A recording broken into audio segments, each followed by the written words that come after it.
El triunfo de Donald Trump en la elección presidencial de los Estados Unidos presenta retos importantes para México. Si bien algunos podrán argumentar que durante su primer mandato empezó una guerra comercial con China que terminó beneficiando indirectamente a México, también es cierto que forzó al gobierno mexicano a desplegar una gran cantidad de recursos, en particular el despliegue de las Fuerzas Armadas para contener los flujos migratorios.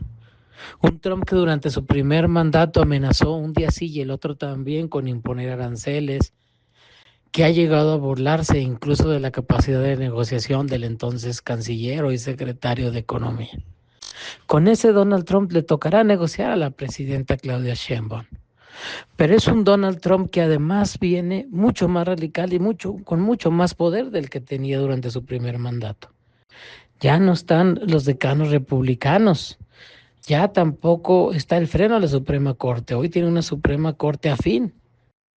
En ese sentido, pues estaremos viendo probablemente una versión de lo que se ha llamado Trump con esteroides. Además, la historia de Donald Trump negociando con mujeres no es positiva. Se le caracteriza normalmente más bien por un estilo misógino y de no ver de manera igualitaria a las mujeres, lo cual pone todavía más complicada la situación para la presidenta mexicana. Y vendrán sobre todo tres temas en la relación bilateral. En el tema migratorio, muy probablemente Trump vaya a querer reforzar la apuesta sobre lo que ya se hizo durante su primer mandato, es decir, exigirle al gobierno mexicano que despliegue a la Guardia Nacional y otros elementos de seguridad para tratar de contener el flujo migratorio.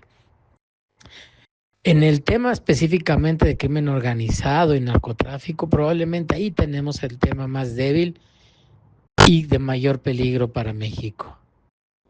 La relación bilateral no podría estar en peor momento en materia de seguridad. La confianza entre las agencias norteamericanas y mexicanas está en niveles mínimos históricos. Y venimos del caso de la extracción del Mayo Zambada, en donde hay sospechas de posible violación a la soberanía mexicana.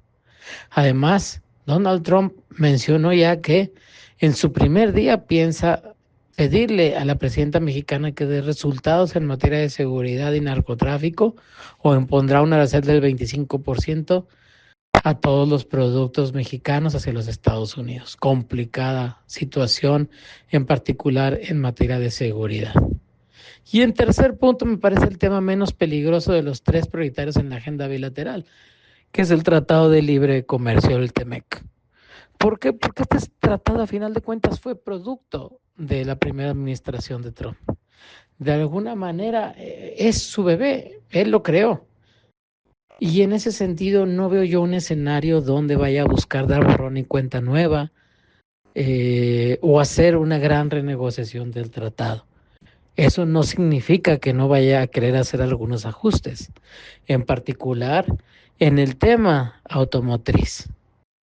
Trump ya ha señalado que no piensa permitir que ningún automóvil mexicano se venda en los Estados Unidos. Ningún automóvil armado en México se venda en los Estados Unidos. Claro, se antoja muy complicado que pueda trasladar todas las armadoras y plantas que tienen las empresas automotrices en México hacia los Estados Unidos. Pero él en lo que está pensando es en China y en cómo contener la triangulación que se ha venido dando vía México por parte de muchas empresas chinas. Entonces meterá presión ahí y ese me parece que es uno de los puntos más complicados en lo que viene del Tratado de Libre Comercio. México puede aprovechar de alguna manera esta relación ríspida y de competencia entre China y Estados Unidos. En esta guerra comercial entre ambos países, pues México está en la primera línea de defensa.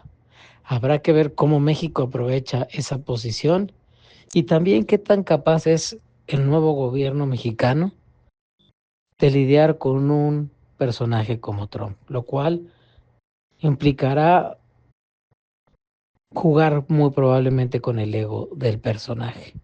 En fin, se avecina un panorama muy complejo para la presidenta Sheinbaum, pero ojalá que sea lo mejor para el país.